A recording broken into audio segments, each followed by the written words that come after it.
Hi everybody. Today I'm having this lesson in a concert hall.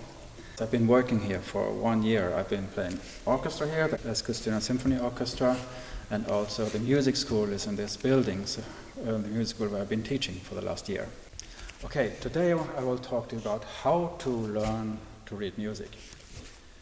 And we start with things you already know.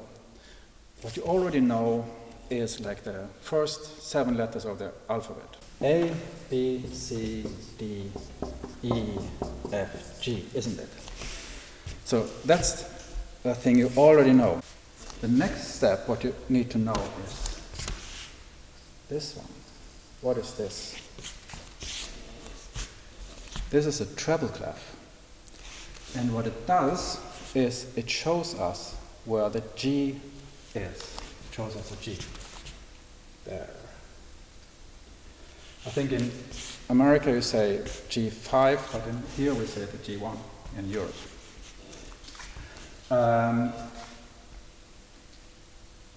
In Swedish, and I think Polish and some different languages, this clef is called the G clef because it shows us a G. Like a long time ago, several hundred years ago, you could put this clef in different places. So here, if you put it here, the G is here. Or you put it there, the G is there, and so on. But since several hundred years ago, it always is on the second line. So G is here. So we know that. What happens after this G? Right, yeah, it starts over.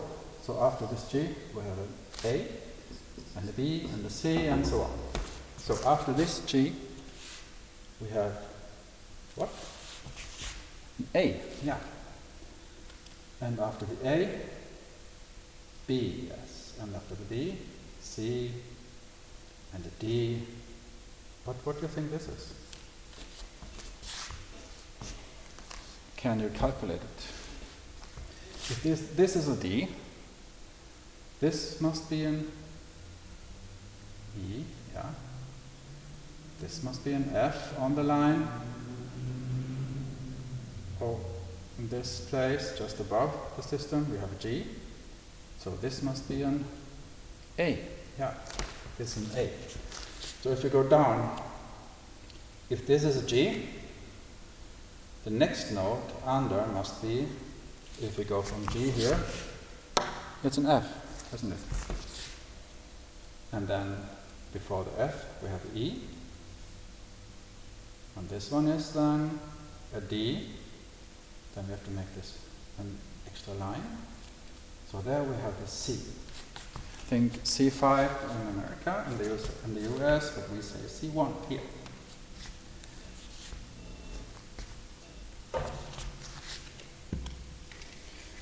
So that's how to read music.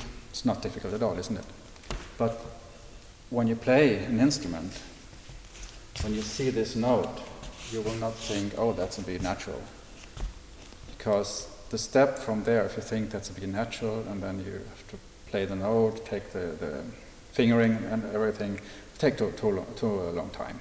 So what you have to do is to practice to read the music. What happens is, after a while, when you practice reading, every time you practice, you read music.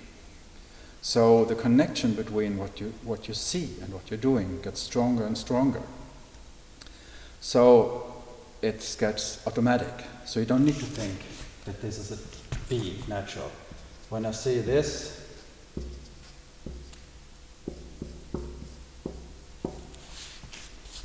this is not like 4 different notes.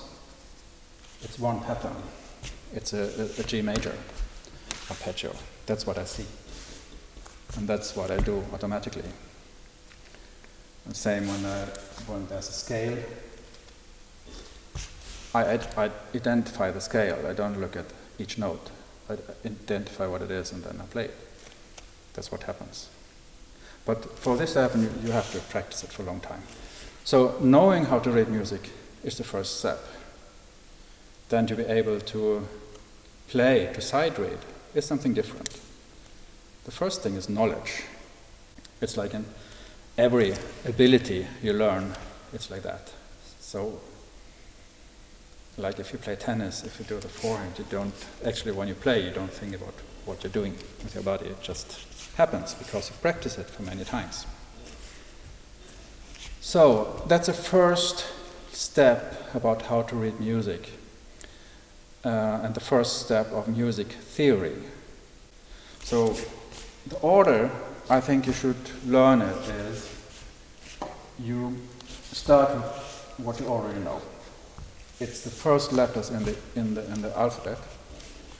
The second step is this treble clef, which tells you where the G is.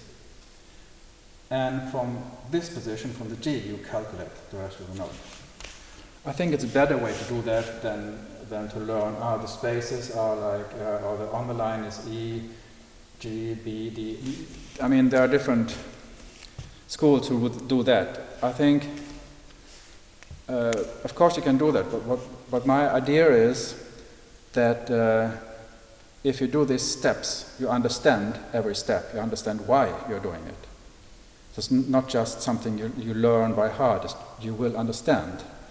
And that's, I think, is very important, to understand what you're doing and what you're learning. So if you know what this is for, like this shows us a G, because we have other clefs too. We have like the bass clef, this shows us what the F is. And we also have the C clef for the alto clef or tenor clef. But we don't need to do that now. It's just the system, how it works. So you start with what you know, then you learn how to write this G clef. I think you should practice how to write it. And then you know, you start with a G, and then you calculate the rest of the notes. That's one thing. And when you practice, look at the note. Don't write like this is a B or whatever. Because if you do that, you will prevent learning, because you will prevent yourself from learning. Because you need to build the connection. You need to look at the note and do the fingering, and then your body will remember what you're doing.